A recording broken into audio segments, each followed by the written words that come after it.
البدع والأهواء، أهل البدع العقائدية وأهل البدع السياسية. نقول بيننا وبينكم السلف، بيننا وبينكم الكتب، كان فيقول البدع بيننا وبينكم. Bismillahirrahmanirrahim. Alhamdulillah wassalatu wassalamu ala Rasulillah wa ala alihi washabihi. Kita meneruskan pembacaan Kitabul Maram ini ditulis oleh Al-Hafidz Ibnu Hajar Al-Asqalani rahimahullah taala. Dan sudah masuk di Kitabul Janaiz, kitab yang membahas tentang jenazah. Setelah kita menyelesaikan ya dalam waktu yang lama Kitabul Shalah, kitab tentang salat. Sebelumnya Kitabul Thaharah. Ini kitab yang ketiga, Kitabul Janaiz. Ibnu Hajar tidak buat bab di kitab ini, tidak seperti sebelumnya ada bab-bab ya, sampai 17 tuh di Kitabul Shalah. Di sini beliau tidak buat bab. Disebutkan oleh beliau hadis keutamaan seorang mengingat kematian. Kemudian juga disebutkan sunnah di antara pengurusan jenazah yaitu ditutupi suci ya. Sebagian Nabi sallallahu alaihi wasallam ditutupi dengan burd khibarah. Sehingga disunahkan dibungkus istilah kita ya. Mayat itu dibungkus dengan kain supaya tidak berubah, cepat berubah dan sebagainya. Kemudian juga boleh untuk mencium mayat sudah meninggal sebagaimana Abu Bakar melakukan pada Nabi sallallahu alaihi wasallam. Kemudian berikutnya hadis yang ke-9. Itu diperhatikan juga berikutnya untuk membayar hutang-hutang. Qala Rasulullah wa Nabi Hurairah dari sahabat Abu Hurairah radhiyallahu anhu. Ani Nabi dari Nabi sallallahu alaihi wasallam qala, beliau mengatakan di sini dengan jalan yang lain sahih ya.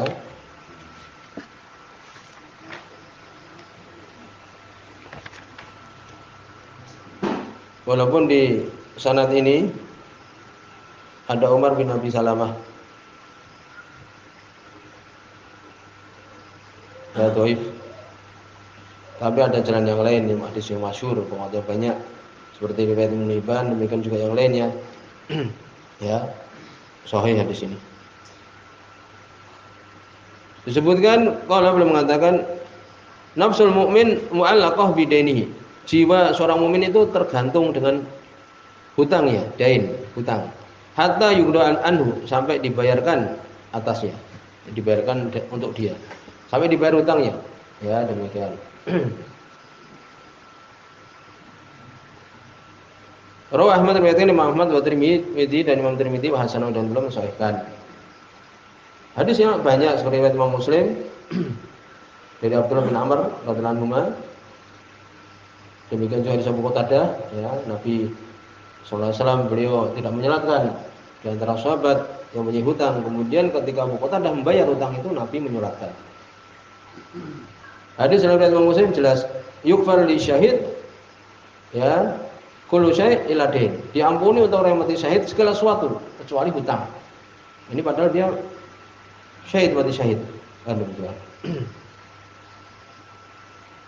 Ini jelas di sini. Maka hendaknya seseorang ketika meninggal kerabatnya ya, atau orang tuanya untuk diurusi dulu hutangnya kalau ada hutang. Dibayar. Karena jiwanya itu tergantung dengan apa? Dengan hutang yang dia miliki. Bahkan disebutkan oleh Ibnu Qudamah wa istahab al-musara'ah ila tafriq wasiyatihi. Ya, disukai atau bersegera untuk memisah-misah wasiat dia. Jadi disegerakan, para ulama mengatakan disegerakan wasiat dulu baru hutang. Kenapa demikian disebutkan? Karena ada ayat dalam surat An-Nisa mim ba'di wasiyatin yusi biha audain. Setelah dibayarkan wasiat yang diwasiatkan dengannya atau hutang. Kenapa wasiat didahulukan? Ya. Li'annahu haqqun li dhaif fil ghalib.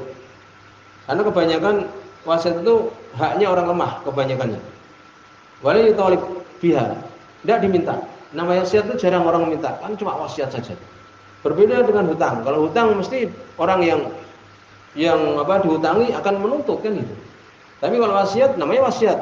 Dan biasanya untuk orang-orang lemah atau sesuatu yang penting sehingga didahulukan. Ya demikian. Jadi kenapa didahulukan juga wasiat? Karena wasiat itu biasanya untuk orang lemah, demikian juga tidak diminta. Orang yang mendapatkan wasiat tidak menuntut, namanya wasiat saja. Berbeda dengan apa? Berbeda dengan hutang. Hutang itu namanya hak dia kan. Orang yang dihutangi akan mencari kemanapun perginya kan itu.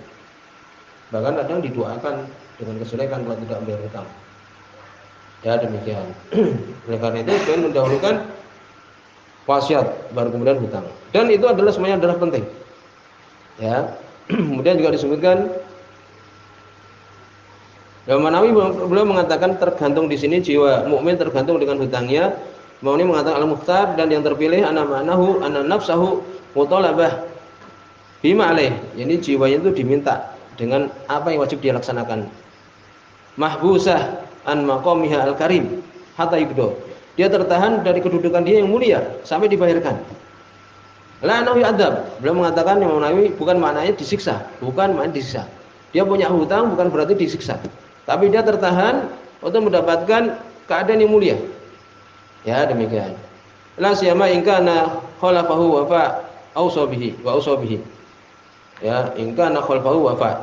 Apalagi kalau orang ini sebenarnya punya harta untuk bisa membayar hutang itu. Apalagi juga dia mewasiatkan, bayarkan hutangku, kan itu. Jadi maknanya bukan dia tergantung ini maknanya dia disiksa Anda, tapi dia itu tertahan dari maqam al-karim, kedudukan dia yang mulia, sampai dibayarkan. Apalagi orang ini sudah mewasiatkan, bayarkan hutangku, kan itu. Ternyata yang diwasiatkan tidak membayar. Nah ini sedihnya demikian. Ahli warisnya berebutan harta sampai hutang orang tuanya tidak dibayar. Ya, jadi bukan kemudian disiksa, ya. Bukan disiksa, maksudnya dia tertahan dari kedudukan dia yang mulia. Kemudian juga disebutkan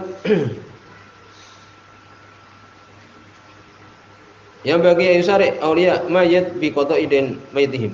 Hendaknya orang ya yang mengurusi atau walinya dari mayit ini untuk bersegera membayar hutang mayit tersebut.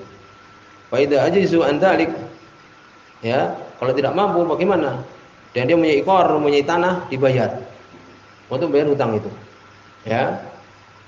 Demikian juga untuk menanya orang-orang apakah mayit ini punya hutang, ya, untuk kemudian dibayar.